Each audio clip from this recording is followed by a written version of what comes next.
Is she here? Oh. Yeah, what do? You walk up to the person's house, you're not allowed outside, but you can't control what's inside, correct?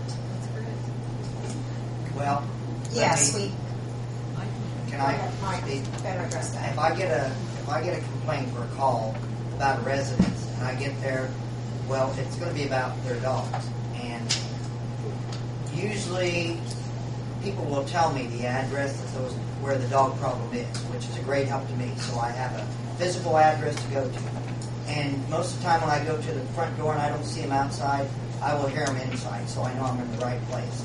I'll knock on the door and I'll tell them who I am and why I'm there and what the complaints are, and may I come in and see their dogs. I've not had anybody say no yet. Once I get inside, then I can make an assessment of how many dogs they have and when are they letting their dogs out and why are their dogs running at bars and why they're not being responsible to keep them within their yard. And I get a lot of information once I get inside. Well, like Michelle said, it helps me also with any hoarding issues. Because a lot of times I'm not aware of what's going on. I walk into a lot of residences where there's 6 and 8 dogs or 20 or 30 cats. I was in Westport last week with possibly 40 cats in the home. And that many more outside on the property. Yeah, very unhealthy. The stench was just unbearable. According to this, I'm running a kennel. How many cats do you have? I'll have to address that when I get home. There again, Right on the border. well, there again, it's all about complaints. When I get a call and a complaint to the property, like Laura said, I'm not going to go around and I'm not going to knock on each door and I'm not going to go after responsible people. But if I get calls and complaints on properties, yes, then I'm going to do something about it. Or I'm going to attempt to. At Well- least I'll investigate to see what's going on. Like Laura said, this is just pasting the existing. Yes, that's in zoning. It's the zoning, Yeah. yeah. So, And that was just amended, I think that was just added in 2000, or Kathy? When was that put in the zoning? Wasn't that just put in like the year 2000 or 2001? Yes, so that's, I mean, with most of the ordinances and things being dated back in the 80s, to me, that's kind of current. And I think something everybody should remember, the laws, ordinances pertain to everyone, but the ones who are enforced are the ones who blatantly break the law.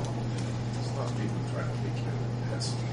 So Junior, you want to look at your cat. Your pet. Are you running a kennel? You keep it. I only have 2 cats. Outside? I have 2 cats, but I have 3 strays that I feed that come around. You're running. They wouldn't come around if you didn't feed them. Well, they got to eat. And so does the possum and the raccoon whenever they come and eat. I have had And a little skunk once in a I while. haven't had supper. I'll be over after a while. Okay. But I feed animals. I don't care whose animals they are. We try to use just very good judgment all the time. So now we're going to number 3. Okay. And the third. Okay. Let's see. Number 6. Number E, owner responsibility. Number 3B. When I sent the first revision notes, we had not decided upon a revision. We still feel very strongly that tethering is a factor in aggressive animals. We know it is. Report after report, studies all indicate the same thing, that tethering of an animal 24 hours a day, 7 days a week, causes anxiety and aggressiveness in dogs. My second revision notes, which were just sent Sunday to Tim, and I'm looking. We did revise that to read Section E, number 3B, is not chained or tethered outside in a continuous manner. I'll back up. We added continuous manner in the definitions to mean uninterrupted in a fixed location. We dropped regular, and continuous manner to just continuous manner, meaning uninterrupted in a fixed location. I'm trying to slow us down here. Keep moving on. What is wrong with tethering a dog to a doghouse? Continuous tethering, 24 hours a day, 7 days a week, causes aggression. Even to the doghouse, even it has. Yes, because it is not getting any social interaction. It's not socialized. If it's never taken off of that tether, it is not socialized. It becomes very barrier reactive, which means that it guards. Dogs have a fight or flight response. If they can't fight, they're going to fight. That brings that out tremendously in animals when you give them a situation where they have no means of retreat. It does make them aggressive. Even in the shelter, in the kennels, dogs that are highly adoptable will become aggressive and guard their kennel because they are in a fixed location on a continuous basis. It does cause aggressiveness. I know a lot of people with hunting dogs either have them in cages or they have them chained to a doghouse. Now, those dogs normally get fed once or twice a day. They have human interaction. You know, I've had dogs like my father did anyway when we were kids.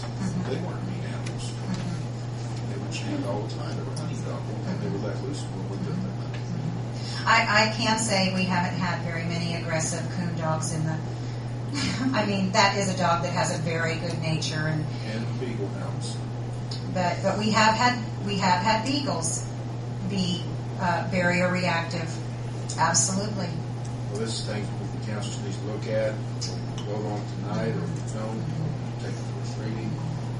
We need to get on through here. The revision that you have is it B is not chained or tethered outside in a continuous manner between the hours of 10 p.m. and 6 a.m. Is that what you have? Okay. We had 3 considerations with that. One was relieving the aggressiveness in the animal. The other was barking dog complaints. And the third was enforceability.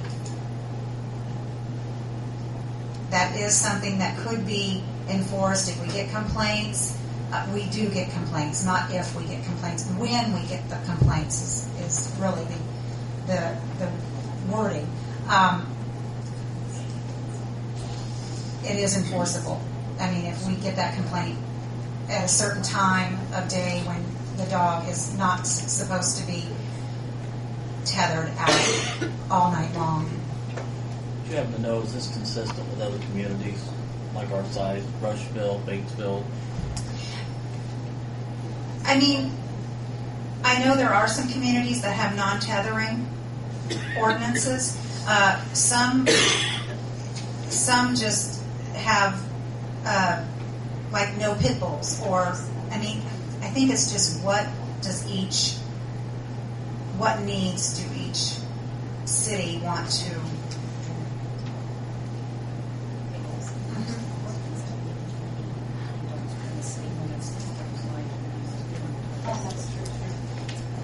They just said that hunting dogs are not normally in the city limits, they're normally in the county. This would just be in the city.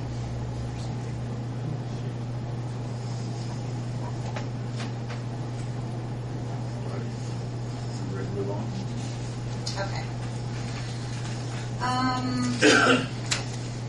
Section 90.02, dog and cat control, number E, under owner responsibility, number 4, page 6. We are adding and shall not be allowed to run at large. So that will read, let me find it.